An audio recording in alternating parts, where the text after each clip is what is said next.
मैंने कोई फ़ोटो देखी, मान लेते हैं कि ताजमहल के पीछे मिल्की वे है, अब मुझे आइडिया नहीं है, तो मैं भाई ताजमहल जाऊंगा और देखूंगा भाई यहाँ तो मिल्की वे ही नहीं है। जैसे मैंने बोला कि जैसे आप कुछ महीने अगर फोटोग्राफी को दे रहे हो, देन यू विल रियलाइज़ कि आपको क्या पसंद है। और कई बार ऐसा होता है कि आपको सब कुछ ही पसंद है। मेरे को लोग एस्ट्रो की वजह से ज़्यादा जानते हैं, but I also click street, और मैंने नाम ही स्ट्रीट से बनाया था। सो डिफरेंट जॉनर्स जो हैं वो डिफरेंट चैप्टर्स हैं। सो मुझे प्रोडक्ट पसंद नहीं है, प्रोडक्ट फोटोग्राफी बिल्कुल पसंद नहीं है। सो आई थिंक मैं उस चैप्टर को पढ़ना ही नहीं चाहूँगा उस बुक में, बट मेरे को बाकी सारे चैप्टर्स पसंद है तो मैं उनको फॉलो करूँ। अल्टीमेटली अगर व्यूअर को फोटो अच्छी लग रही है, उसमें चाहे जो भी रूल लगा नहीं लगा उससे फ़र्क नहीं पड़ता।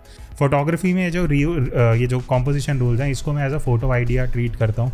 तो जो भेड़ चाल में चल रहे हैं वो अटेंशन ग्रैब नहीं करेगा, जो कुछ अलग करेगा वो अटेंशन ग्रैब करेगा।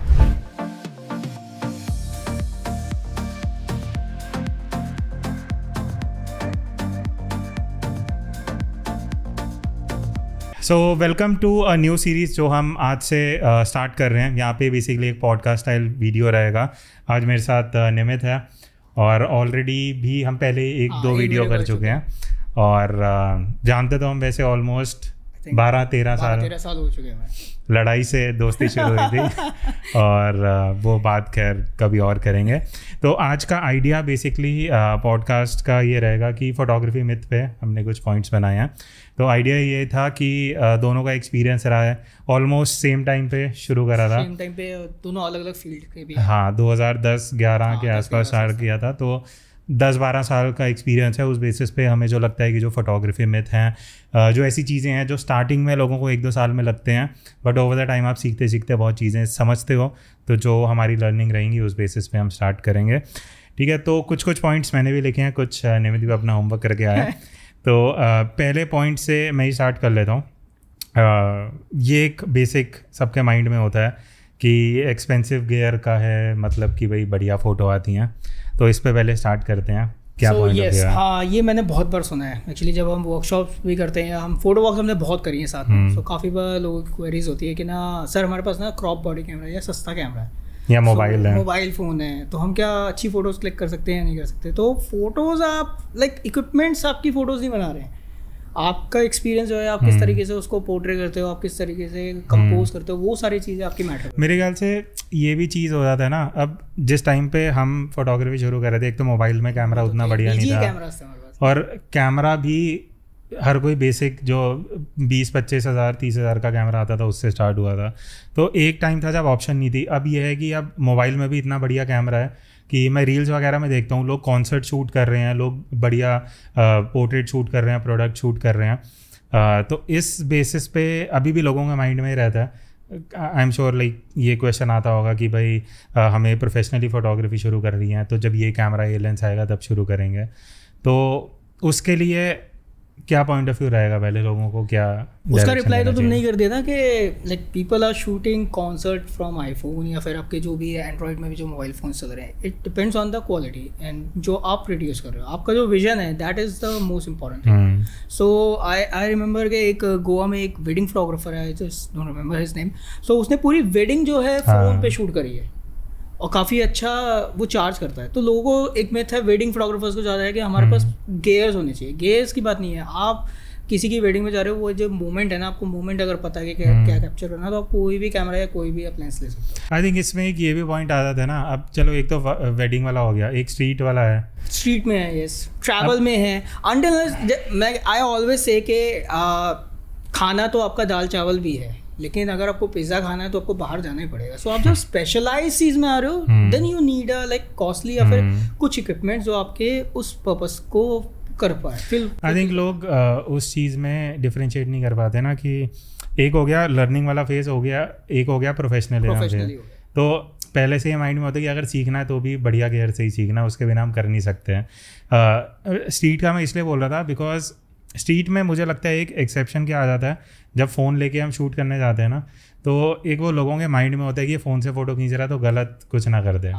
और एक आध इंसिडेंट्स यमुना घाट में एक बार मुझे याद है, बहुत पहले हमने एक फ़ोटो वॉक की थी, 2-3 साल पहले हो गए, अब्बास के साथ की थी। तो वहाँ के वहाँ फ़ोटो वॉक करके निकले, हम चाय वाय पी रहे थे, तो बाद में हमें पता लगा कि कोई एक ग्रुप का बंदा था बट वो बाद में जाके अलग से शूट कर रहा था, तो वहाँ कुछ सेरेमनी हो रही थी यमुना घाट में। अब वो है कि वो जगह ऐसी है कि लोग प्राइवेसी चाहते हैं। अब इंटरनेट पे देख देख के लोग थोड़ा स्ट्रीट को कि हाँ लोग एकदम घुस के फ़ोटो ले रहे हैं, तो वो फ़ोन से ट्राई किया। तो मुझे बाद में पता लगा उसका आईफोन था, तो वो लेके उन लोगों ने खींचा, नीचे गिराया, तोड़ दिया आईफोन। क्योंकि वो अब वो लोग भी उस जोन में है ना कि भाई आप उन्हें तो वो वाली बात होती है, तो वो कहीं ना कहीं इंटरनेट से ट्रेंड देख के अब ये क्वेश्चन भी बहुत ज़्यादा आता है कि जो बिगनर फोटोग्राफर्स होते हैं ना स्ट्रीट में, तो वो यूजुअली पूछते हैं जब हमारी फोटोज़ देखते हैं या फिर आपकी फोटोज़ या और फोटोग्राफर्स की स्ट्रीट फोटोग्राफर की, तो वो कहते हैं कि आप कैसे क्लिक कर लेते हो। हमें बहुत हेजिटेशन होता है शूट करने में, मतलब हमें भी होता था, it's just experience. I think इस पॉइंट पे मैंने इस पे मे बी नेक्स्ट या उसके अगले टाइम एक डिटेल में करते हैं स्ट्रीट पे, बिकॉज उसमें भी बहुत क्वेश्चन होंगे आई एम श्योर लोगों के कि भाई स्ट्रेंजर्स की फ़ोटो कैसे लें, स्ट्रीट में क्या है, ये सारी चीज़ें। तो स्ट्रीट को एक अलग से पूरा एक्सप्लोर करेंगे, कर सकते हैं, क्योंकि उनके काफ़ी क्वेश्चन कैसे हम एक्सपोजर को एकदम हैंडल करें जब हम सिचुएशंस पे हैं, सो इस पे कर सकते हैं। आई थिंक इस पॉइंट का कंक्लूजन यही रहेगा गियर वाला कि जो ये था कि आपको एक्सपेंसिव गियर चाहिए बढ़िया फ़ोटो के लिए। इसका आंसर हाँ भी है ना भी है, क्योंकि आई थिंक मैंने नेक्स्ट पॉइंट एक ये भी लिखा था कि गियर मैटर फोटोग्राफी के लिए, वही इसी से रिलेटेड हो गया कि भाई क्या आपको जो हम वो बात करते हैं ना, क्या उसको बोलते हैं, डज गियर मैटर। इससे रिलेटेड मुझे याद है मैंने एक वेडिंग फोटोग्राफी के लिए वो बनाई थी वीडियो, उसमें मैंने कहा था 5 lenses you can buy as a wedding photographer. तो उसमें जो भी लेंसेज थे वो सारे मोस्टली एक्सपेंसिव थे।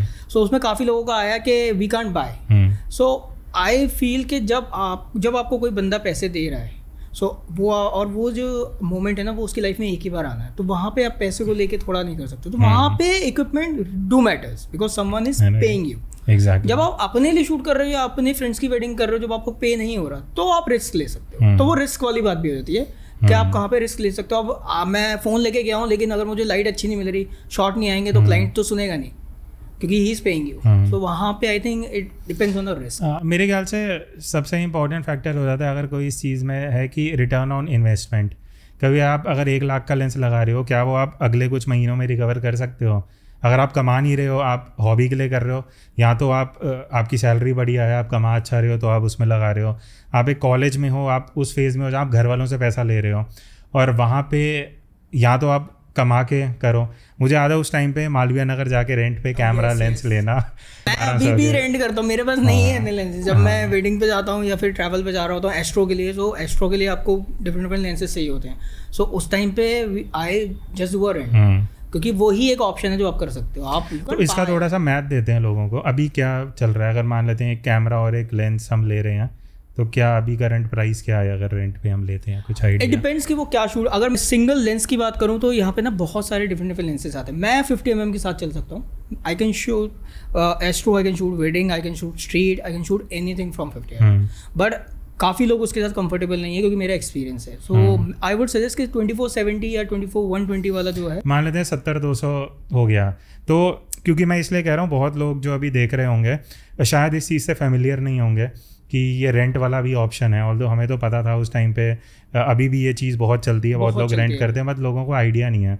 तो इस पर थोड़ा सा बात करते हैं कि अगर कोई ख़रीदना नहीं चाहता या अभी नहीं अफोर्ड कर पा रहे, तो रेंट वाला क्या सिस्टम है? एक शूट का कितना खर्चा पड़ता है? आई थिंक मैंने जहाँ तक सुना है 1% कुछ पड़ता है जो आपका प्राइस होता है। तो 1% के हिसाब से आप कैलकुलेट कर सकते हो डिफरेंट लेंसेज। ये 2 लाख का अगर कोई लेंस है तो उसका 2000 आपको 70-200 जो है आपको ऑलमोस्ट 1800-1600 आपको पर डे पड़ता है। तो मान लेते हैं हमने 2 लेंस और एक बॉडी ली, तो 5000 लगा लेते हैं एक शूट का, है ना। तो उसका मेरे हिसाब से अगर आप 1% दे रहे हो, तो अगर इसकी सिंपल सी मैथ करें, अगर महीने में मैं 2 या 3 शूट कर रहा हूँ, तो और सीजन वाला चीज़ भी आता है, वेडिंग वाला आता है, प्लस कितनी बार आप कर रहे हो। तो मान लेते हैं साल में आप 10 शूट कर रहे हो, तो आप 50,000 दे रहे हो, और आप कमा भी रहे हो ऑब्वियसली। हाँ, वेडिंग आप कितना कमा रहे हो। तो अप्रोच तुम्हारे हिसाब से क्या सही है कि किस स्टेज पे आके बंदे को खरीदना चाहिए? जब आपको लग जाए कि आप 1 महीने में आपके पास इतनी वेडिंग्स आ रही हैं कि जो आपने बोला कि आप जो खरीदा है आप उसको रिकवर कैसे कर पाओगे। जब आपको लग जाए कि आप इतना कर रहे हो कि आप 1 महीने में उसको रिकवर कर लोगे, या 2 महीने में, या मैक्स टू मैक्स अगर बिगनर सोचूं तो 4 या 6 महीने में आप उसको कर लोगे, तब आप पैसे लगा सकते हो। जब आपको पता है आपके पास रेगुलरली काम आ रहा है। जब आप न्यू हो तब आपके पास काम आएगा और नहीं आएगा, तो उस टाइम पे आप पैसे वेस्ट ना करो तो बेटर है।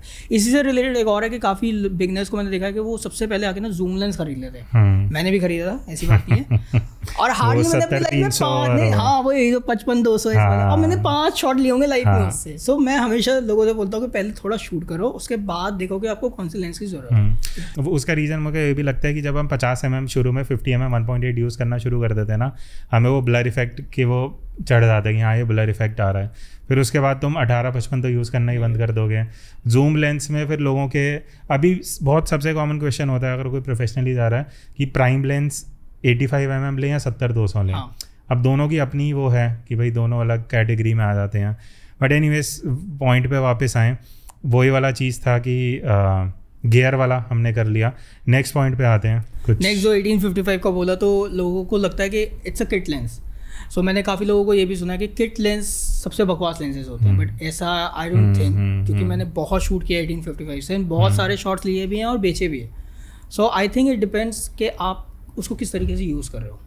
सो glasses like obviously costly glasses के साथ आप कंपेयर नहीं कर सकते हो, कहीं ना कहीं आपको शार्पनेस या डिटेल में आपको कॉम्प्रोमाइज़ करना पड़ेगा, but that is not something जो मतलब वो गाड़ी वाली चीज़ हो गई ना। आप 10 लाख की गाड़ी भी चलती है, 1 करोड़ की गाड़ी भी चलती है, वो फर्क फीचर्स का आ जाता है, इंजन का, वो सारे। हाँ ड्राइवर कौन है नहीं। What do you think kit lens, मेरे को सबसे बढ़िया चीज़ किट लेंस का क्या लगता है, जब भी कोई पूछता है कि लेंस अपग्रेड करना है कौन सा लेंस लूँ, तो मैं हमेशा ये गाइड करता हूँ कि सबसे बेस्ट है आप 18-55 लो। कुछ दिन 18 पे शूट करो, फिर 24 पे, फिर 35, फिर 50 या 55। तो तुम्हारे पास रेंज ऑफ फोटोज़ हैं, तुम बैठ के देखो कि तुम्हें किस पे कौन सा पर्सपेक्टिव पसंद आता है। तो अगर तुम्हें नेक्स्ट प्राइम लेंस लेना, तुम्हें पता रहेगा कि भाई 24 लेना है, 35, 50। या दूसरा तरीका ये है 18 mm पे तुम शूट कर रहा हो, तुम्हें लगता है भाई मैं वाइड नहीं कर पा रहा, मुझे लैंडस्केप करना है, तो वहाँ से तुम्हें आइडिया लग जाएगा, मे भी तुम 10-18 ले लो या जो भी वाइड एंगल की ऑप्शन आती हैं। फिर उसके उल्टा चले जाएँ 55 mm में, लगता है तुम्हें लगता है 55 में लिमिटेशन है तो उसके आगे जाना है, तो तुम अगला लेंस वैसे प्लान कर सकते हो। तो किट लेंस होना बहुत ज़रूरी है, बिकॉज एक और चीज़, एक गियर लेंस की बात कर रहे हैं, गियर की होती है कि भाई आज के टाइम में कंटेंट क्रिएटर बहुत बन रहे हैं, तो सबको ये होता है कि ख़रीदना है पहला कैमरा तो सीधा 1.5-2 लाख का कैमरा ख़रीदना है। बट मुझे लगता है कि जब तूने भी स्टार्ट किया, मैंने भी स्टार्ट किया, वीडियोज़ की अगर मैं बात करूँ, मैं मोबाइल से पहली 60-70 वीडियो मैंने मोबाइल से बनाई। उससे मुझे बेनिफिट क्या हुआ कि मुझे पता था कि जब मैं मोबाइल से शूट कर रहा हूँ तो मुझे क्या अगले कैमरा में चाहिए, क्या मुझे फ्लिप स्क्रीन चाहिए, मुझे ऑटो फोकस चाहिए, लो लाइट परफॉर्मेंस अच्छा चाहिए, तो फिर उस हिसाब से आप नेक्स्ट कैमरा प्लान कर पाते हो। अभी के टाइम के है लोग सीधा 1.5-2 लाख का कैमरा ले रहे हैं, उन्हें पता ही नहीं है। अभी R5 में हम शूट कर रहे हैं, इसमें 8K आता है, 8K मैंने शायद आज तक शूट ही नहीं किया है। तो देखोगे कहाँ? हाँ वही चीज़ है, इतना डेटा मैनेज, तुम 2 मिनट की वीडियो बनाओगे, GBs में डेटा चले जाएगा, तो वो चीज़ें आती हैं कि भाई वो सेम बात वही होगी ना कि आप जब अभी जो बच्चे हैं ना वो सारे डायरेक्टली 10th 11th में जाना चाहते हैं। हाँ। तो फर्स्ट से आपको स्टार्ट करना ही पड़ेगा अगर आप फोटोग्राफी कर रहे हो। सो आप थोड़ा टाइम अपनी फोटोग्राफी को दो, बिल्कुल अपने जो भी लेंस या जो भी कैमरा या जो भी लेंस आपको मिल रहा है, कुछ महीने शूट करें, उसके बाद अपनी फ़ोटोज़ को एक साथ देखो और आपको खुद पता चल जाएगा कि आपको क्या पसंद है, क्योंकि आपने वही सबसे ज़्यादा क्लिक किया हो। पॉइंट बहुत अच्छा है ये 10th में जाने वाला फर्स्ट से, क्योंकि इससे एक पॉइंट मैंने लिखा तो नहीं है, बट ये बहुत टाइम मेरे को ध्यान आता है लोगों को देख के कि सबको चाहिए कि 6 महीने में मैं मास्टर बन जाऊँ फोटोग्राफी का, प्रोफेशनल। हाँ प्रोफेशनल, या 6 महीने बाद एक टाइम पे जब हम फोटो वॉक्स होती थी करते थे, उस टाइम पे बहुत ऐसे ग्रुप्स लोग हुए कि 6 महीने हुए शूट करते हुए, पता लगा कि कोई मेंटर बन रहा है, कोई सिखा रहा है, कोई कुछ कर रहा है, वो ठीक है, अच्छी चीज़ है सिखाना, बट लोगों के लिए ये समझना ज़रूरी है कि आप 6 महीने में फोटोग्राफी नहीं सीख सकते हैं। हम अभी भी सीख रहे हैं। हाँ एग्जैक्टली, वो नेवर एंडिंग चीज़ है। और एक बहुत सही स्टोरी थी, ये मैंने बहुत टाइम पहले एक फ़िल्म चैलेंज किया था, फिल्म कैमरा फोटोग्राफी चैलेंज।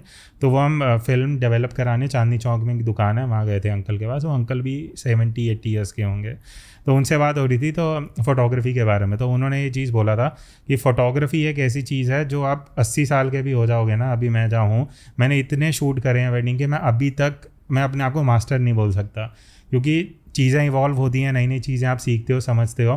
तो फोटोग्राफी में कभी भी आप मास्टर नहीं बन सकते। When I was in fine arts, जब मैं ग्रेजुएशन कर रहा था, तो मेरी पोर्ट्रेट टीचर ने एक बात बोली थी कि कभी भी एज अ आर्टिस्ट आप कभी मत बोलना कि this is your best shot या फिर तुम मास्टर बन गए। दैट मीन्स कि आप अपनी जो आर्ट फील्ड है ना उसके टॉप लेवल पे हो, उसके बाद आप नीचे ही आओगे, क्योंकि आप उससे ऊपर जा ही नहीं सकते, क्योंकि आपने पहले ही सोच लिया कि ये आपका टॉप है। सो अगर आपने बोल दिया कि मैंने अपनी लाइफ का ये मेरा सबसे बेस्ट शॉट है, सो आप उसके बाद जो भी क्लिक करोगे वो उससे नीचे ही होगा, क्योंकि बेस्ट तो आप दे चुके हो। So best is like something which you haven't click. So वो एक चीज़ याद रखनी चाहिए। You need a formal education. मेरे पास काफ़ी बात होता है कि सबसे last need a formal education में ही लोगों को लगता है कि पढ़ना ज़रूरी है फोटोग्राफर बनने के लिए। So have you did a graduation like, या फिर ऐसे मेरे साथ डिप्लोमा? नहीं, डिप्लोमा नहीं, मैंने मास कम्युनिकेशन किया ना, तो उसमें ये नहीं पता था मुझे। हाँ, तो 12th के बाद मास कम्युनिकेशन किया 3 साल का, उसके बाद मास्टर नहीं की, मैंने सीधा जॉब शुरू कर दी थी डिजिटल मार्केटिंग में। तो फोटोग्राफी उसमें एक सेमेस्टर में थी। तो वहाँ अब हुआ क्या, वहाँ जो टीचर थे वो 70-75 साल के थे। अब उनकी जो वो था वो एकदम क्या बोलते हैं उसे, ट्रेडिशनल मेथड थे, जो पुराना 3 सेटअप लाइटिंग और वो सारी चीज़ें। बट वहाँ से इंट्रोडक्शन हुआ फोटोग्राफी का, अपर्चर सर्टिफिकेट ISO। तो बाहर जाके थोड़ा ट्राई किया, कैमरा ख़रीदा, शूट वूट किया। बट मेरा वो फेज़ रहा। बट मुझे ऐसा लगता है कि आज के टाइम में इंटरनेट पे इतनी इन्फॉर्मेशन है। कोर्सेज़ की अगर हम बात करें आज के टाइम, अभी कल ही मैं यूट्यूब पे लाइव कर रहा था, कल परसों, तो एक बंदे का कमेंट आया था कि मैं 12th कर लिया फोटोग्राफी में, मैं कोर्स कौन सा करूं। तो मुझे ऐसा लगता है कि 12th के बाद आपके पास डिग्री होना बहुत ज़रूरी है। चाहे आप 2-3 साल का एटलीस्ट वो होना चाहिए डिग्री। अगर आप सिर्फ फोटोग्राफी सीख रहे हो अलग से जाके 2-3 साल लगा के, ठीक है, एक वो ऑप्शन है, आप कर सकते हो, बट उसमें फिर ये हो जाता है कि आपके पास बैकअप नहीं रहता। साइड पे लेके चलो, मतलब कि एज अ हॉबी। ओके, हाँ, that's what I also think, क्योंकि आपका फ्यूचर कभी भी चेंज हो सकता है, तो डिग्री आपके पास होनी बहुत ज़रूरी है किसी भी चीज़ की। क्योंकि ये जो इंडस्ट्री है बहुत डायनामिक है, कंपटीशन बहुत है। आज से वही 10 साल पहले जाएँ उतने होते नहीं थे, था नहीं कुछ फोटोग्राफी में। अभी की बात करें, फोटोग्राफी से ज़्यादा वो वीडियो और रील आ गई हैं। 5 साल पहले नहीं थी। हाँ, चीज़ें चेंज हो रही हैं, तो आपको उसके हिसाब से इवॉल्व हुए लोग। कई लोग एक टाइम पे बोलते थे कि रील क्या बकवास है, हम फोटोग्राफर हैं। सेम लाइक टेक्नोलॉजी ना, जैसे हम फिल्म फोटोग्राफर्स होते हैं, जब DSLR आए तो उनको लगा अरे क्या ही करेंगे, फिर DSLR के बाद मिररलेस आए तो उनको लगा क्या ही करेंगे, फिर मोबाइल आया तो क्या ही करेंगे। तो वो चीज़ें ना चेंज हो रही हैं। नहीं, वो चीज़ है। प्लस बेस्ट एग्जांपल तो जो मैं देता हूँ वो नोकिया का है। जैसे एंड्रॉयड आया, नोकिया ने नहीं करा अडेप्ट उस पर, और 2-3 साल में कंपनी पूरी खत्म हो गई, गायब है आज के टाइम में। टाइम तक 90% नोकिया ने टेक ओवर कर रखा था, वो सबके पास नोकिया ही होता था। नहीं, कोर्स मुझे ऐसा लगता है कि फोटोग्राफी में देखो वर्कशॉप्स का मुझे लगता है बेनिफिट है। वर्कशॉप्स हो गई, कोर्सेज हो गए, जहाँ आप किसी ऐसे बंदे से सीख रहे हो जिसने प्रैक्टिकली वो चीज़ करी है। अगर आप सिर्फ थ्योरी में जा रहे हो, तो थ्योरी तो आप बुक लेके इंटरनेट पे इजीली देख सकते हो। अब थ्योरी का आप करोगे, क्योंकि आर्ट फील्ड में जब तक आप प्रैक्टिकल नहीं करोगे तब तक आप नहीं करोगे। डांस अगर आपको कोई बुक से सिखाएगा तो आप नहीं सीख पाओगे ना, आपको डांस करना ही पड़ेगा। सो आई थिंक जाना पड़ेगा आपको फील्ड पे, जाके आप जितना सीख सकते हो ना उतना आपको और कोई नहीं सिखाता। बट ये अगर आपको फोटोग्राफी कोर्स करना भी है तो मेरे हिसाब से सबसे पहले फैकल्टी को देखना ज़रूरी है। ऑब्वियसली आपको कौन पढ़ा रहा है वो बहुत इंपॉर्टेंट है। उसको खुद को आता है नहीं आता। अगर लाइक आपने देखा होगा तो यूट्यूब पे आफ्टर कोविड बहुत सारे शेफ बने हुए हैं। उनको खुद को खाना बनाना नहीं आता होगा, लेकिन वो शेफ बने हुए हैं। तो आप किससे खाना बनाना सीख रहे हो वो बहुत इंपॉर्टेंट है। उसको खुद को आता है नहीं आता, वो चीज़ इंपॉर्टेंट है। आई थिंक इस पे यही पॉइंट है। उसके बाद एक इम्पॉर्टेंट चीज़ था जो सबसे कॉमन बड़ा मिथ जो मुझे लगा, जो ये रहता है कि एक प्रोफेशनल फोटोग्राफर हमेशा मैनुअल मोड में शूट करता है। ये क्वेश्चन मेरे पास भी है। ये मुझे किसी ने पूछा था, मैं जब फोटो वॉक पे था तो एक बहुत ही, आई थिंक तुम भी जानते हो, मैं नाम भूल गया उसका। तो उसने आके मुझे, उसने नया नया कैमरा लिया था and he was shooting on auto mode या अपर्चर प्रायोरिटी पे। तो उसको किसी ने बोल दिया होगा अरे क्या प्रोफेशनल बनना है तो मैनुअल पे शूट करो। वो पूरा डिप्रेस हो गया।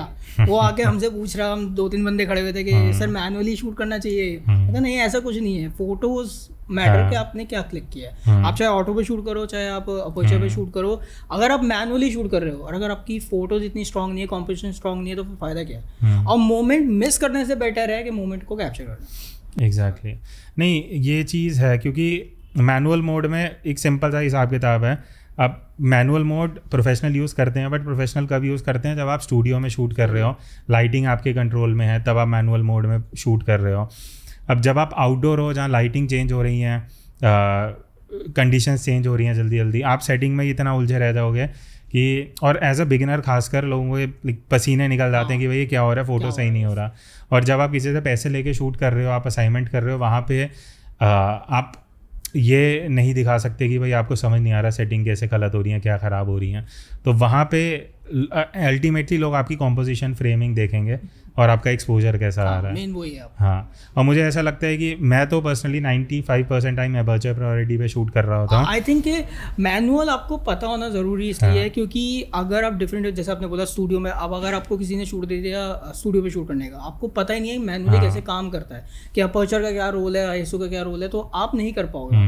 सो मैनुअली वहाँ पे हेल्प करता है कि आपको बताता है कि डिफरेंट सिचुएशंस के हिसाब से कैसे अपने आप को हैंडल करना है। और मैं जैसा आपने बोला कि मैं भी 90% केसेस में अपर्चर प्रायोरिटी पे शूट कर रहा हूँ। सिर्फ मैं जब एस्ट्रो शूट करता हूँ क्योंकि उस टाइम पे हमारे कैमरा जो है ब्लाइंड हो जाते हैं, रात के वक्त मेरे को लगता है उनका रतौंदी हो जाती है, एकदम दिखता ही नहीं उनको। सो उस टाइम पे आपको मैनुअली आना पड़ता है, वरना डे टाइम पे आप अपर्चर प्रायोरिटी पे शूट करो, they work 99% times they work really well. तो ये इंपॉर्टेंट पॉइंट है कि जब हम मैनुअल में शूट कर रहे हैं, बिकॉज फॉर्मल नॉलेज बहुत ज़रूरी है।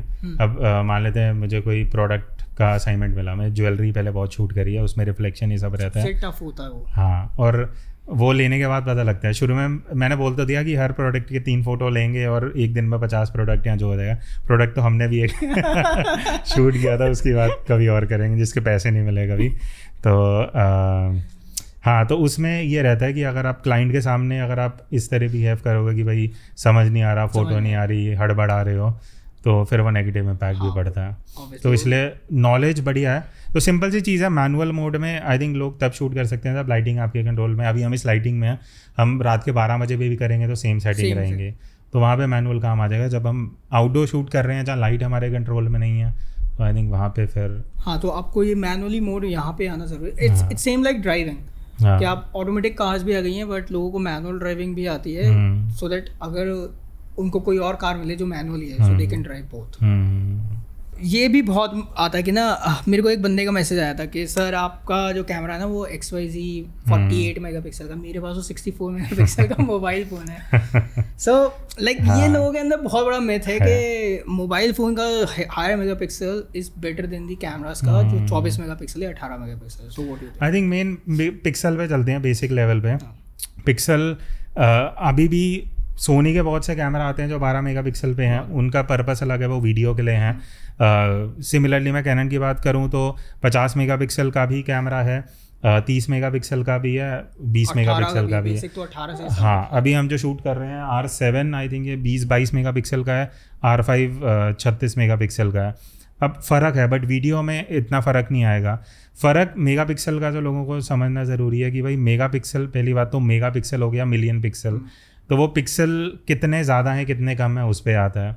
अब आईफोन का एग्जांपल अगर हम लें, आईफोन आई थिंक जब तक आईफोन 12 या 13 था तो 12 मेगापिक्सल पे ही था, उसके बाद जाके उन्हें 48 करना पड़ा, बिकॉज अभी भी वो मोस्टली 12 पे शूट करता है, डिफ़ॉल्ट मोड 12 मेगापिक्सल है।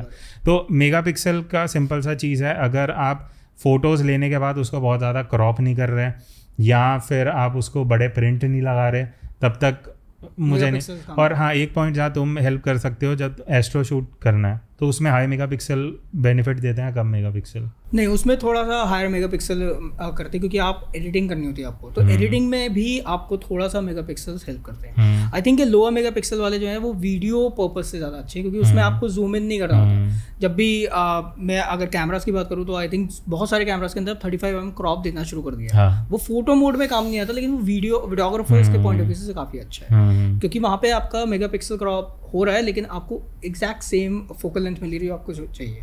So videos में it helps megapixel lower megapixel, but when you are shooting photos and when you are not cropping or when you are not printing big prints, तब तक आप 24-18 megapixel, मैंने अपने 6 साल photography 18 megapixel से करी है और मैंने वो फोटोज बेची हैं लाखों में।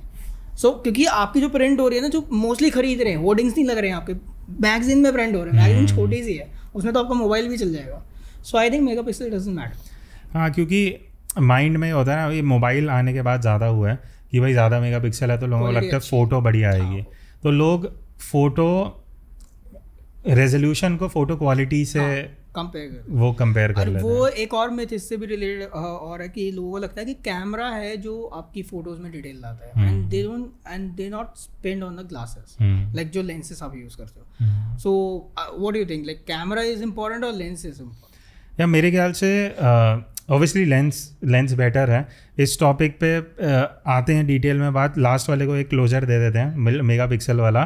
तो जो ये तुम्हारा क्वेश्चन था कि भाई मोबाइल में 64 है, कैमरा में 50 है, तो लोग मेगा पिक्सल काउंट तो चलो देख रहे हैं। एज अ बिगिनर हमें भी नॉलेज नहीं थी, हमें बाद में समझ आया कि सेंसर साइज भी एक इम्पॉर्टेंट चीज़ है। तो आज के टाइम तो मैं सिंपल सा लोगों को बोलता हूँ, अगर आप मोबाइल फ़ोन भी ले रहे हो, ठीक है 50 मेगापिक्सल है, 64 है। अभी हम फ़ोन कैमरा रिव्यू करते हैं, 10 हज़ार के फ़ोन में 50 मेगापिक्सल का कैमरा आ रहा है, जो 50,000 के फ़ोन में भी आता है। फ़र्क क्या है? सेंसर साइज़ का। अब सेंसर साइज़ कितना बड़ा है कितना छोटा है। अब छोटे से सेंसर में अगर आप 50 मेगापिक्सल भर रहे हो तो ऑब्वियसली वो पिक्सल साइज़ छोटा होगा, लाइट कम रिटेन करेगा, अल्टीमेटली आपका लो लाइट सफ़र होगा, आपके बहुत सी चीज़ें आएंगी। दूसरी चीज़ हमने जो फ़ोन में एनालाइज करी है, जब बजट फ़ोन 20-25 हज़ार वाले जिनमें 50 मेगापिक्सल हैं ऐसा होता है, आप नॉर्मल फ़ोटो लो वर्सेस आप हाई मेगापिक्सल में लो। हाई मेगापिक्सल में बहुत से फ़ोन HDR अप्लाई नहीं करते हैं, डायनामिक रेंज नहीं निकलती है, तो वो प्रोसेसिंग, क्योंकि इतना डेटा आ रहा है, फ़ोन है उसका प्रोसेसर उतना केपेबल नहीं है, तो उतने हाई मेगापिक्सल का बेनिफिट क्या है जब वो प्रोसेसर उसको फ़ोटो प्रोसेस नहीं कर पा रहा है। तो वो टेक्निकलिटीज़ समझना ज़रूरी है। सिंपल सा रीज़न निकल के आता है कि भाई हाई मेगापिक्सल दो ही जगह काम आता है, जब आप फ़ोटो क्रॉप कर रहे हो या प्रिंट कर रहे हो। उसके अलावा आप 10 मेगापिक्सल में लो या 100 मेगापिक्सल में लो, same photo same camera setting में अगर आप लोगे तो लगभग सेम ही आएगा ऑलमोस्ट, आउटपुट आपका सेम ही आएगा। So what do you think, like camera important है या फिर लेंस इंपॉर्टेंट है?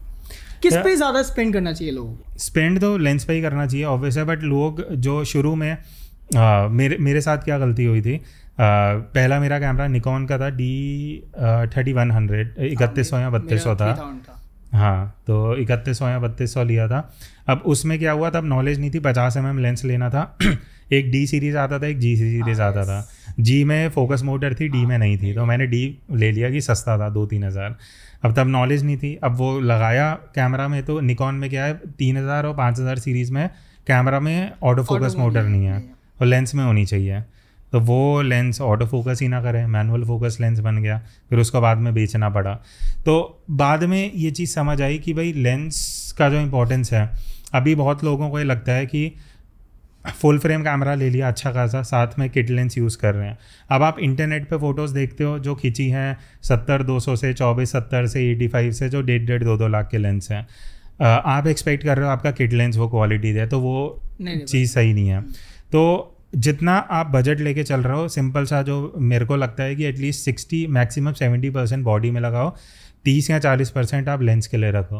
बिकॉज आप बॉडी महंगे से महंगी ले लोगे, बट अगर उसमें लेंस अच्छा नहीं है तो आप इमेज क्वालिटी नहीं निकाल पाओगे। सो मेन आपका वही है। एंड 1.2 और 1.4 लेंसेज में भी फ़र्क होता है क्वालिटी में। Like if I have a 50mm 1.2 and if I have a 50mm 1.4 and मैं दोनों के अंदर 1.8 पे ही फोटो क्लिक करूँ, सो डज इट मैटर? हाँ, थोड़ा फ़र्क आता है क्योंकि ऑप्टिक्स की क्वालिटी फ़र्क है, एजेस में थोड़ा डिफरेंस आता है। हाँ, बट ये क्वेश्चन बहुत अच्छा है, बिकॉज मान लेते हैं मैं लैंडस्केप फोटोग्राफी करता हूँ, या कोई जो देख रहा है, जो बिगिनर है वो लैंडस्केप करता है। अब 24-70 में आपके पास 2.8 भी आता है, 4 भी आता है, रेट का बहुत फ़र्क है, आई थिंक 50,000 से ज़्यादा का फ़र्क है। अब जब आप लैंडस्केप कर रहे हो, आपको शूट ही 5.6 या 8 पे करना है, तो आप F4 लो, F2.8 पे आप पैसे ही क्यों लगाओगे? उतना पैसा आप एक और F4 का लेंस ले लो। तो ये भी एक मेरे ख्याल से लोगों को समझ होनी चाहिए कि आप पहले अपना यूज़ समझो। आप ये है कि भाई यहाँ पैसा है तो बढ़िया से बढ़िया लेंस ले लिया, बट आप 2.8 पे यूज़ ही नहीं कर रहे हैं। If you are a wedding photographer और पोर्ट्रेट फोटोग्राफर, हाँ, तब तो चाहिए, because you want a bokeh एकदम। बट 1.2 में भी से ये चीज़ है ना, अब तो चलो मेरे लिए आ गया, जब DSLR आते थे, अगर आँख की जगह इस पर भी फोकस हो गया तो आँख आउट ऑफ फोकस है, फिर वो क्रिएटिव फोटो बन जाती है ना लोगों के लिए। मैंने I have seen someone's photo, उसका फोकस यहाँ पे था, सब कुछ ब्लर था, तो उस बंदे ने डाल दिया कि क्रिएटिव फोटो मेरा खुद का वो है। मैंने कहा भाई ओके ठीक है, ये भी आपके आई थिंक ये फोटोग्राफर के लिए ना फोटोज क्लिक करने से ज़्यादा इंपॉर्टेंट है कि वो कैसे अपनी फोटोज़ को जस्टिफाई कर सकता है। सो आपसे क्वेश्चन पूछने वाले लोग, आपको 100% लोग कभी पसंद करने वाले नहीं मिलेंगे, आप कैसे उनको रिप्लाई करते हो वो बहुत इंपॉर्टेंट है। सो बोलना आना भी बहुत ज़रूरी है, सिर्फ फोटोग्राफर बनना ज़रूरी है। नहीं, फ़ोटोज़ पे इस पे एज अ फोटोग्राफर भी मार्केटिंग और बहुत चीज़ें हैं जो मैंने सोचा हम पॉडकास्ट में आगे करेंगे, क्योंकि मुझे ऐसा लगता है कि बहुत से ऐसे फोटोग्राफर हैं जिनका मैं काम देखता हूँ जिन्हें इंस्टाग्राम पे जिनके बहुत फॉलोअर्स होने चाहिए और जिनके नहीं हैं। क्यों? बिकॉज मार्केटिंग एक चीज़ है जो एज अ फोटोग्राफर होनी चाहिए अगर आप उसको फुल टाइम या कमर्शियली कर रहे हो। वो चीज़ें हैं, उस पर भी कभी मार्केटिंग पे डिटेल में बात करेंगे। तो लेंस और कैमरा का मुझे ये लगता है कि कैमरा एक ऐसी चीज़ है मेरे हिसाब से जो आप एक बार ले लेते हो, एटलीस्ट आप उसको 3-4 साल यूज़ करोगे। लेंस एक ऐसी चीज़ है जिसको आप चेंज करके अपने कैमरा से बढ़िया क्वालिटी आउटपुट निकाल सकते हो। लोगों को ये लगता है कि फ़ोटो अच्छी नहीं आ रही तो कैमरा की दिक्कत है, इस वजह से लोग कैमरा बहुत जल्दी अपग्रेड करते हैं। शार्पनेस नहीं आ रही, वो कहते हैं शार्प फोटो शार्प नहीं है, तो वो आपके ग्लासेस का वो है। और वहाँ से ही दूसरा पॉइंट है जो, क्योंकि एडिटिंग या फोटोज़ इज़ चीटिंग, ये मैंने एक पॉइंट लिखा था, क्योंकि लोगों को लगता है कि एडिट करना गलत है या इंटरनेट पे किसी ने बोल दिया है। अभी तो फिर भी चीज़ें सही हो गई हैं। एक टाइम पे शुरू में बहुत से लोगों का ये पॉइंट रहता था कि भाई फ़ोटो एडिट करना गलत है और सारी चीज़ें हैं। अब अगर मैं इसको पिछले पॉइंट से कनेक्ट करूँ कि भाई कैमरा और लेंस वाली चीज़, बहुत से लोग क्या करते हैं, अभी भी अगर मैं अच्छे से अच्छे लेंस से भी फ़ोटो ले लूँगा ना, आउट ऑफ द कैमरा उतनी बढ़िया फ़ोटो शायद ना है जितना आप इंटरनेट पे देखते हो। क्यों? बिकॉज इंटरनेट पे लोग शार्पनेस एनहांस कर रहे हैं, नॉइस रिडक्शन कर रहे हैं, कलर्स अपने हिसाब से मैनेज कर रहे हैं, तो वो सारे तो आपकी एडिटिंग बहुत मैटर करती है। क्योंकि आपने सेम सिनेरियो पे अगर 2 फोटोग्राफर्स फोटो क्लिक कर रहे हैं तो उनकी क्वालिटी, उनका आउटपुट जो होगा वो बहुत अलग होगा, क्योंकि दोनों का दिमाग जो है ना, प्रोसेसर में, कि जो मेन है आपका जो मदरबोर्ड और प्रोसेसर जो फोटोग्राफर का है वो मैटर करता है। सो मैं इस चीज़ को भी मैं बहुत अच्छा एग्जाम्पल मैं मुझे देता हूँ कि अगर 10th क्लास का कोई क्वेश्चन पेपर है, आप एक 2nd क्लास के बच्चे को दो और एक आप 12th क्लास के बच्चे को दो, दोनों के जो रिप्लाईज होंगे ना वो अलग होंगे, क्योंकि वो दोनों का दिमाग बहुत अलग है। सो इट डिपेंड्स कि आप किस तरीके से अपने काम को आउटपुट दे सकते हो, वो आपके दिमाग के ऊपर है। क्वेश्चन पेपर तो सेम ही है आपका, राइट, तो आउटपुट आपके दिमाग के ऊपर है कि आप कितने ज़्यादा एजुकेटेड है, कितने ज़्यादा आप एडवांस। नहीं, ये पॉइंट सही है, बिकॉज अब एक बेसिक चीज़ है कि आर्ट इज सब्जेक्टिव। तो एडिटिंग में आप किसी को ही नहीं बोल सकते कि सही एडिटिंग है या गलत एडिटिंग है, क्योंकि बट आई थिंक 2 जो सेग्रीगेशन होती हैं, एक मेरे हिसाब से है एडिटिंग को अगर हम करेक्ट वे में बोले तो हो गया पोस्ट प्रोसेसिंग, एक हो गया मैनिपुलेशन। अब मैनिपुलेशन को जस्टिफाई करना कि हमने फ़ोटो एडिट करी है और उसको इंटरनेट पे ऐसे दिखाना कि इसमें एक्चुअली दिक्कत क्या होती है, मैं पॉइंट इसलिए क्यों बोल रहा हूँ, बिकॉज शुरू में जब मैं फ़ोटोग्राफी करता था, मैंने कोई फ़ोटो देखी, मान लेते हैं कि ताजमहल के पीछे मिल्की वे है, अब मुझे आइडिया नहीं है, तो मैं भाई ताजमहल जाऊँगा और देखूँगा भाई यहाँ तो मिल्की वे ही नहीं है, तो मैं बोलूँगा भाई इसने कैप्चर किया, मैं नहीं कैप्चर कर पा रहा, मैं बेकार फोटोग्राफर, मेरे में कमी है। ये होता है, तो इसलिए हम लाइक मैं दोनों चीज़ें करता हूँ, मैं फोटो आर्ट भी करता हूँ, मैं उसको फोटो आर्ट बोलता हूँ और मैं क्लियरली मेंशन करता हूँ। तो मेरे एक फोटो के ऊपर बहुत कुछ, जैसे आपने ताजमहल बोला, वैसे ही मेरा एक लोटस टेम्पल वाला फेमस है जिसके ऊपर मिल्की वे भी है। सो उसके ऊपर काफ़ी लोगों ने बोला था इट्स फेक, मैंने कहा, मैंने मेंशन किया डिस्क्रिप्शन में कि दोनों शॉट अलग हैं, तो कह रहे हैं ना तुम लोगों को पागल बना रहे हो, लोग जाकर वहाँ पे क्लिक करेंगे उनको नहीं मिलेगा। मैंने कहा भाई मेंशन है, पढ़ तो ले लो चीज़ को, आई थिंक मेंशन करना इंपॉर्टेंट, अवेयरनेस वाली बात है। डिजिटल आर्ट अपने आप में शायद एक तरीके से मैं बोल दूँ, आप लोटस टेम्पल पे खड़े हो, आप फोटो खींच रहे हो, that is an easy way, but अगर आप उसको मैनिपुलेट कर रहे हो, मिल्की वे लगा रहे हो, डिजिटल आर्ट बना रहे हो, उसमें टाइम जा रहा है, उसमें आप अपनी क्रिएटिविटी लगा रहे हो, सब लगा रहे हो, तो वो अवेयरनेस वाली बात है। हाँ, कि लोगों को लगता है गलत है कि आप किस तरीके में, क्योंकि मैंने उनको ये बताया कि अगर पॉल्यूशन नहीं होता तो माइट भी आपको ऐसा दिख रहा होता। So it is related to the nature के आप पॉल्यूशन जो कर रहे हो, लाइट पॉल्यूशन, नॉर्मली जो पॉल्यूशन हो रहा है वो किस तरीके से आपकी लाइफ को, सिटी लाइफ को रूइन कर रहा है। सो वो उसका मोटिव वो था, बट उन्होंने गलत वे में ले लिया। But clearly I always mention कि अगर कुछ एडिट हुआ है, हाँ नहीं, ये चीज़, और ये भी ज़रूरी है एज अ फोटोग्राफर और as a digital artist. I think photographers को रिस्पेक्ट करना चाहिए डिजिटल आर्ट को, कि भाई अगर किसी ने टाइम लगाया, मेहनत लगाया, उसने वो सोचा है वैसे दिखाने का, तो वो डिजिटल आर्ट है, उसको अप्रिशिएट करना चाहिए। लोग उसको नेगेटिव वे में ले जाते हैं, वो लोग नहीं कर पाएंगे। पिकासो तक को जब लोगों ने गालियाँ दी हैं तो हम तो बहुत छोटे थे। नहीं, वो वाला पॉइंट मुझे लगता करना बहुत मुश्किल हुआ। हाँ, तो coming to the point, editing वाला, इसमें भी एक सॉलिड रीज़न जो मैं देता हूँ, मैंने स्टार्टिंग में कहीं किसी से सुना था, उसके बाद मैं ये चीज़ फॉलो करता हूँ कि भाई आप जब एक फ़ोटो ले रहे हो अपने फ़ोन से या अपने कैमरा में JPEG में ले रहे हो, वो एडिट होके ही निकल रही है। उसमें शार्पनेस है, क्लैरिटी है, कॉन्ट्रास्ट है, सैचुरेशन, नॉइस रिडक्शन तक अप्लाई हो रहा है। और आप 3 फ़ोन अपने घर में लो, अगर आपके पास किसी के पास है, सेम चीज़ की आप फ़ोटो लोगे, तीनों में अलग कलर्स आएंगे। क्यों? बिकॉज तीनों की अलग कलर साइंस है, अलग शार्पनेस है, सब अलग है। तो वो नहीं, इवन कैमरा अगर आप 20,000 वाले कैमरा से क्लिक करो 2 लाख वाले से, दोनों की क्वालिटी जेपीजी में बहुत फर्क होगा, क्योंकि प्रोसेसर ही अलग है। तो प्रोसेस तो हो ही रही है एग्जैक्टली, तो वो फर्क पड़ेगा। जब आप कैमरा लेवल पे फ़ोटो एडिट हो रही है तो ये बोलना गलत है कि भाई एडिटिंग करना सही नहीं है, बट हाँ चलो वो एक पॉइंट है आई थिंक जिस पे टच अपॉन करना था। नेक्स्ट नेक्स्ट है कि ना लोगों के क्वेश्चंस आते हैं कि रूल्स को फॉलो करना, जितने बहुत सारे रूल्स होते हैं कॉम्पोजिशन रूल्स को, कि कितना लाइक हमें पढ़ना ज़रूरी है या नहीं है, या वो लोग है ना मिथ है। कई लोग बोलते हैं कि अरे तुम्हें ये रूल तो पता नहीं है। मैंने देखा था कोई था किसी की गोल्डन रेशियो, नहीं उसने कोई रूल बताया था, तो कह रहा कि तुम्हें रूल तो, उसने उससे पूछा जिसने फोटो क्लिक करी है, मैं पीछे खड़ा था, तो उसको पता ही नहीं था लड़की को, तो उसने बोला जब तुम्हें रूल नहीं पता तुम क्या फोटोज खींचोगे। सो ये मुझे समझ नहीं आता कि आपको अगर रूल नहीं पता तो फोटोज क्लिक कर सकते नहीं कर सकते, क्योंकि मुझे भी काफ़ी नहीं पता।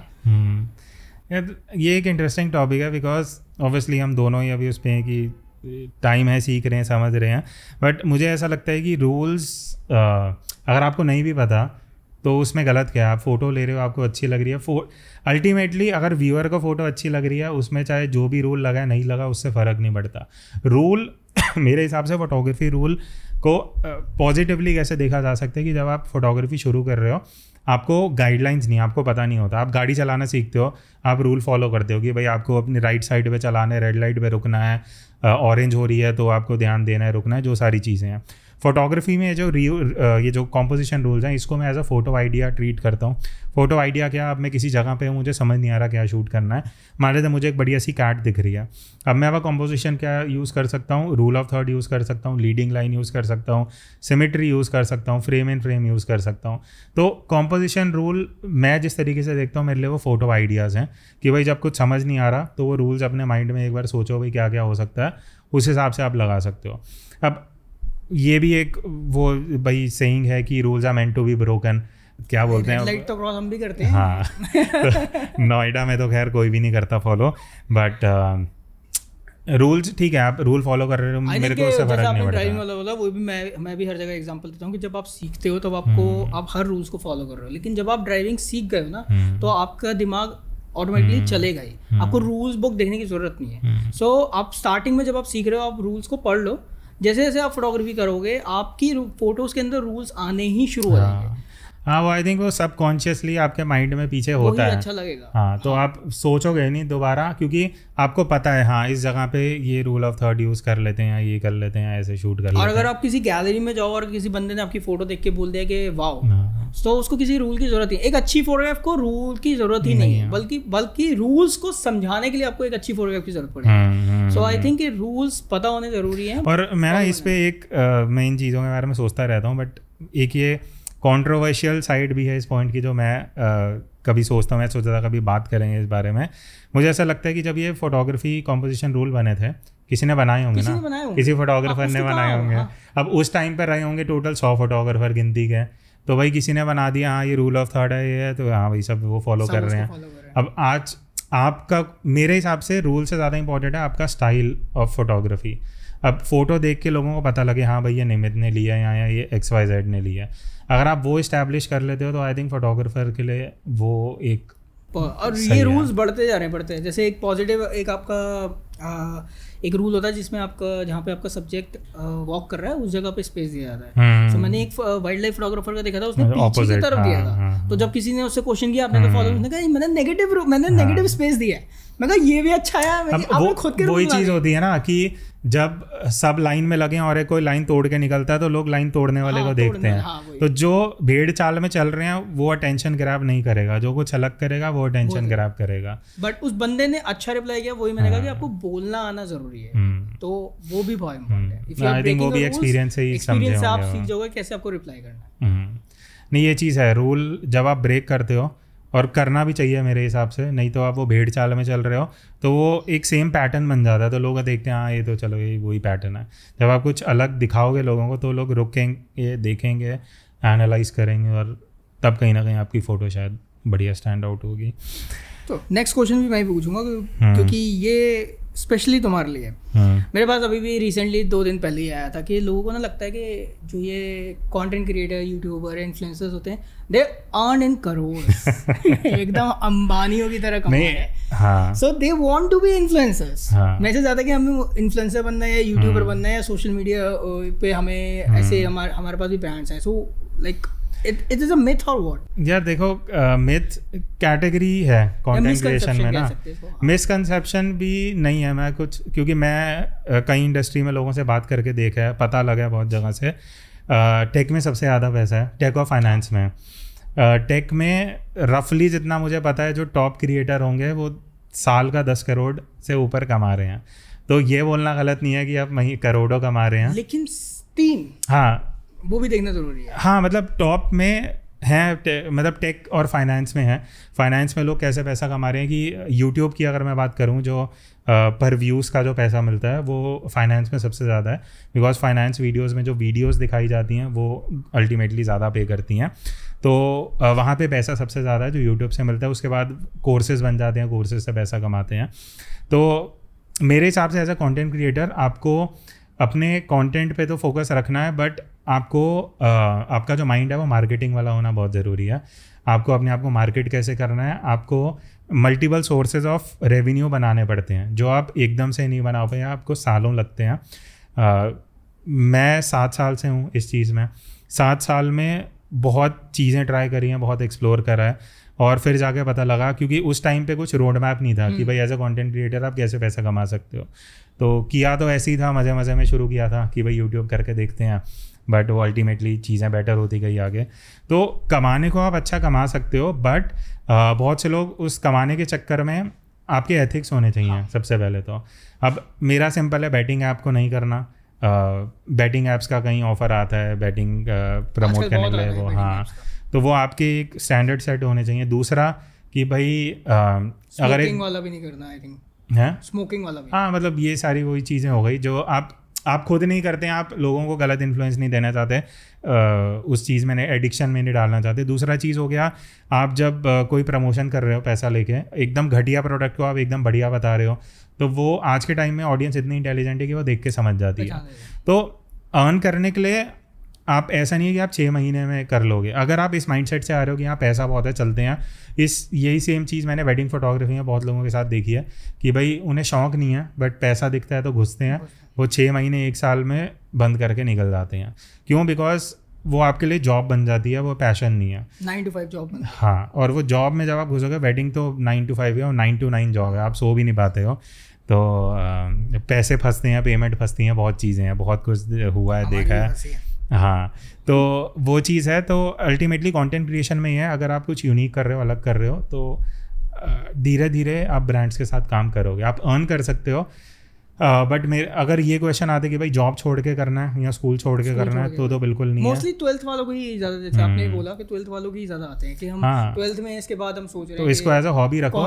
बिकॉज एक ये चीज़ मैंने देखा है, जो एकदम से वायरल होते हैं ना, वो एकदम से गायब हो जाते हैं। तो हम 10 में से 10 बंदे उठा लो जो वायरल हुए हैं, उनमें से 9 बंदे पता भी नहीं होगा लोगों को कहाँ हैं। हमारे टाइम पे बहुत सारे फोटोग्राफर्स आए थे जब हम कर रहे थे, बट फोटोग्राफी हो गई, कंटेंट क्रिएशन में मैं बात करूं, पैशन कि अगर आपको एक्चुअली में you are doing something what you love, so आप बहुत, तो आप व्यूज नहीं देखोगे, आप सब्सक्राइबर नहीं देखोगे, आपको जो पैशन होगा ना वो चीज़ करोगे और लोग अल्टीमेटली आपको फॉलो करेंगे। क्योंकि मैं भी अगर आज के टाइम में किसी को फॉलो करता हूँ सोशल मीडिया पे, मैं या तो इसलिए करता हूँ कि मुझे पता है ये बंदा जेन्युइन है, जेन्युइन एडवाइस देगा, या उसकी वीडियो देख के मुझे कुछ सीखने को मिल रहा है, कुछ वैल्यू एडिशन हो रहा है मेरे लाइफ में। तो वो अगर आप अपनी पर्सनैलिटी बनाते हो, और वो एटलीस्ट 2 साल लगते हैं आपको वो लोगों को अपने से फेमिलियर करने के लिए, तो उसके बाद ही जाके आप एस्टैब्लिश कर पाते हो। आपको फ़ायदा भी होता होगा कि आपके जो सब्सक्राइबर या फॉलोअर्स हैं उनको पता है कि इसके ऊपर हम ट्रस्ट कर सकते हैं। हाँ, वो ट्रस्ट सबसे इंपॉर्टेंट चीज़ है ना, ट्रस्ट की वजह से ही लोग देखेंगे।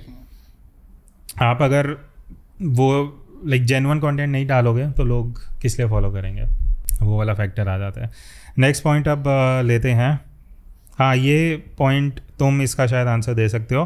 Photographer should specialize in only one genre. ये मैंने जब लॉकडाउन के टाइम जब काफ़ी लाइव वाइज हुए थे ना, बहुत सबसे कॉमन क्वेश्चन यही था कि भाई हमें कौन सा जॉनरा लेना चाहिए, किसमें फ्यूचर है, किसमें स्कोप है. आई थिंक इट डिपेंड्स कि आप जैसे मैंने बोला कि जैसे आप कुछ महीने अगर फोटोग्राफी को दे रहे हो, देन यू विल रियलाइज़ कि आपको क्या पसंद है. और कई बार ऐसा होता है कि आपको सब कुछ ही पसंद है. मेरे को लोग एस्ट्रो की वजह से ज़्यादा जानते हैं, but I also click street, और मैंने नाम ही स्ट्रीट से बनाया था. मेरे को पोर्ट्रेट्स क्लिक करना बहुत पसंद है, मुझे इमोशंस कैप्चर करना बहुत. तो I am shooting a variety of genres. Even I think you also clicking a lot of genres. So we are not specialized in one field. ऐसा नहीं है, और ऐसा नहीं है कि we are not a good photographers. People follow us because they love our work. And I also know few photographers जो सिर्फ street ही shoot कर रहे हैं क्योंकि उनका और चीज़ों में इंटरेस्ट नहीं है. So it depends on the interest. अगर आपका इंटरेस्ट सब चीज़ों में है तो आप सब चीज़ों को. मेरे लिए फोटोग्राफी इज़ लाइक स्कूल की जो बुक होती है ना, सो डिफरेंट जॉनर्स जो हैं वो डिफरेंट चैप्टर्स हैं. सो मुझे प्रोडक्ट पसंद नहीं है, प्रोडक्ट फोटोग्राफी बिल्कुल पसंद नहीं है. सो आई थिंक मैं उस चैप्टर को पढ़ना ही नहीं चाहूँगा उस बुक में, बट मेरे को बाकी सारे चैप्टर्स पसंद है तो मैं उनको फॉलो करूँगा. So it depends on that. नहीं, सही पॉइंट है. आई थिंक मेरा भी पॉइंट ऑफ व्यू यही है. मैं सब कुछ शूट करता हूँ, मैं सब करता हूँ. मुझे ऐसा लगता है कि एज अ फोटोग्राफर आपको हर जगह हाथ पैर मारना चाहिए, क्योंकि आपको हर जॉनरा से अलग चीज़ सीखने को मिलती है. आपको फैशन पोर्ट्रेट में लाइट कंट्रोल, आर्टिफिशियल लाइट समझते हो, आप स्ट्रीट में पेशेंस समझते हो, एंटिसिपेशन, सीन को कैसे क्या हो सकता है एंटिसिपेट करना, फिर प्रोडक्ट में रिफ्लेक्शंस और ये सारी चीज़ें समझते हो. वाइल्ड लाइफ में भी पेशेंस आ जाता है. तो इन सारी चीज़ों को जब मिला के आप एक एज अ फोटोग्राफर आप आगे बढ़ते हो, एक्सपीरियंस लेते हो. अब एक सिंपल सा एग्जांपल है, मैंने एक स्ट्रीट फोटोग्राफर ने एक असाइनमेंट किया था, मुंबई का है, यश या कुछ नाम है. उसने वेडिंग में स्ट्रीट स्टाइल किया, तो दोनों का कॉम्बिनेशन आ गया. तो अब आप वेडिंग में अलग क्या करोगे, आप उसको स्ट्रीट स्टाइल कर रहे हो, स्ट्रीट अप्रोच ले रहे हो. तो आपने स्ट्रीट भी सीखी, आपने वेडिंग भी सीखा, दोनों को मिला दिया, तो आपका एक यूनिक स्टाइल बन गया. तो आप जितने डिफरेंट जॉनरास ट्राई करते हो, सीखते हो, आपको नई नई चीज़ें सीखने को मिलती हैं. और फिर अल्टीमेटली वही है, आज के टाइम में वही चीज़ है ना, अब 6 महीने में लोगों को प्रोफेशनल बनना है. तो मेरे हिसाब से एटलीस्ट आप 2 साल दो, सब कुछ देखो, सब कुछ सीखो, सब कुछ करो. फिर 2 साल बाद बैठ के थोड़ा एनालाइज करो, थोड़ा सोचो, अपने आप से पूछो कि भाई क्या करना पसंद है. अगर आपको आज शूट करना है, आपके अंदर से क्या वॉइस आएगी, हाँ ये शूट करते हैं. पैसे को साइड में रखो, आपका क्या मन है उसको देखो. अगर आप हाँ भाई स्ट्रीट करना है, ट्रैवल करना है, फैशन करना है, फिर उसमें दो. बट हाँ, ये भी एक रियलिटी है कि स्ट्रीट आपको पैसा नहीं देती है. हाँ, बहुत कम देती है. तो वो एकदम टिपिकल हॉबी है. हाँ, कि आप अपने लिए कर रहे हो, आप एकदम आपको मिलेगा ही नहीं. आप वर्कशॉप्स में भी जाओगे तो आपको पे नहीं होगा, फोटो वर्क्स में तो वैसे ही फ्री होती है, पेड करो तो वैसे गालियाँ पड़ती हैं. सो आप कमा ही नहीं पाओगे. आई थिंक अभी थोड़े एवेन्यू खुल गए हैं कि आप as a content creator brand आपके साथ काम कर सकते हैं, या स्मार्टफोन ब्रांड आ जाएंगे, प्लस आप यूट्यूब या इन तरीके से बना सकते हो. हाँ, इससे पहले I think mostly photographers start with street photography. हाँ, सो जैसे आपने वेडिंग का भी बताया, तो एक फैशन फोटोग्राफर भी है बहुत रिनाउंड हमारे एक कंट्री के, उन्होंने फैशन को स्ट्रीट पे घुसाया था. उन्होंने बनारस में एक पूरी एक साड़ी का शूट किया था, एंड बहुत ही लाफेयर, आई थिंक लाफेयर नाम था. सो बहुत क्लासिक था शूट. तो उन्होंने स्ट्रीट को उस पर घुसाया. उनके सारे शूट्स ऐसे ही होते हैं कि वो स्ट्रीट पे जाके ही अपने मॉडल्स को शूट करते हैं. सो वो आप अपने जो आपको पसंद है, आप तरुण केवाल है, तरुण केवाल. सो आप उसको अंदर घुसा सकते हो अपने जो आपने बोला, जो आपको जॉनर पसंद. नहीं, सही है. आई थिंक ये वाला पॉइंट पे है. इस पे और एक और पॉइंट, आई थिंक लास्ट एक पॉइंट लेते हैं, उस पर फिर ख़त्म करते हैं. अगर तुम्हारे पास कुछ है या मेरे पास तो एक है पॉइंट इंटरेस्टिंग कि भाई best time to shoot photos है सनराइज और sunset. Okay, so it is based on our previous chat के टॉक के आप कैसे हैंडल करते हो, कैसे लाइट्स को आप सीखते हो कि लाइट्स को कैसे हैंडल करना है, कैमरा को कैसे हैंडल करना है. I don't think there is something like bad light. अगर आपको पता है कि आप लाइट को कैसे यूज़ कर सकते हो, चाहे आपका सन ऊपर ही क्यों ना हो, तो आप रिफ्लेक्टर्स लगा सकते हो, आप लाइट फिल लाइट्स लगा सकते हो, आप एक्सटर्नल लाइट्स लगा सकते हो, या फिर आप सिल्वर्स पे भी शूट कर सकते हो. एकदम डार्क कॉन्ट्रास्टी मैंने शॉट्स देखे हैं. और अगर आपकी बैड लाइट जो लोग कहते हैं, जो एकदम टॉप ऑफ द आपका सन जो टॉप पे होता है, अगर उस वक्त अगर उन फोटोग्राफ्स को ब्लैक एंड वाइट कन्वर्ट कर दो, they look marvellous because contrast बहुत हाई है. सो आपके ऊपर डिपेंड करता है कि आप उस लाइट को कैसे, सिचुएशन को कैसे हैंडल करते हो. There is nothing like golden lights जो होती है ना, वो आपको कलरफुल पोर्ट्रेट्स देती है. कलर्स आपके बहुत वाइब्रेंट आते हैं, तो वो लोगों को बहुत सूदिंग लगता है. अगर मैं एक चार्ट लगा दूं और उस पर डिफरेंट कलर्स हैं और तो सबसे पहला जो आपकी आँख ग्रैब करेगी ना वो रेड होगा। सो उस तरीके से रेड के बाद येलो आएगा, सो वही आपको ग्रैब कर रहा है। आप जो सनसेट या सनराइज देख रहे हो उस पर रेड एंड येलो के ही टोन्स हैं, सो वो आपकी आँख को बहुत ज़्यादा वाइब्रेंट वैसे भी लगेगा। नहीं ये सही है, कुछ यूनिक पॉइंट है। एंड आई थिंक ये मैंने पॉइंट इसलिए भी रखा था कि वही जो पॉइंट अभी एक्चुअली कल मुझे एक DM आया था कि obviously beginner as a beginner ये क्वेश्चन आते हैं कि मैं दोपहर के टाइम शूट कर रहा था 1 बजे 12-1 बजे और सन ऊपर था, तो मेरा स्काई ब्राइट हो रहा है बट सब्जेक्ट डार्क हो रहा है, या सब्जेक्ट को सही कर रहा हूँ तो स्काई ब्राइट हो रहा है।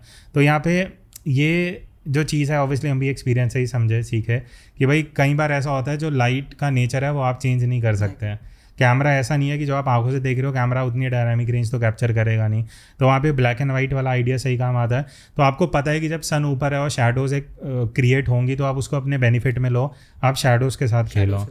अब आप सर के ऊपर लाइट में आप पोर्ट्रेट नहीं ले सकते क्योंकि शैडोज नीचे बनेंगी, तो उसको क्रिएटिवली ले लो, सिलुएट बना लो, कुछ अलग अप्रोच ले सकते हो, शेड एरिया में चले जाओ वहाँ फोटो ले सकते हो।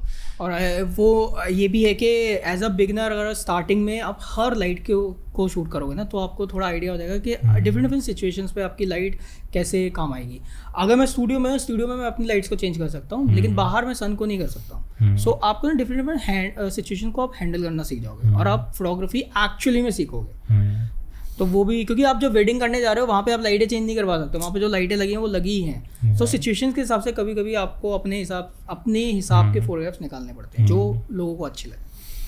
नहीं सही है। आई थिंक आज के हिसाब से काफ़ी सही डिस्कशन था, काफ़ी सही एक्सपेरिमेंट भी था एक तरीके से जो हमने सोचा कि करेंगे इस तरीके का। काफ़ी टाइम से सोचा था हमने। हाँ काफ़ी टाइम से प्लान था, फाइनली पूरा सेटअप वेटअप सब बन गया, सब हमने स्टार्ट किया।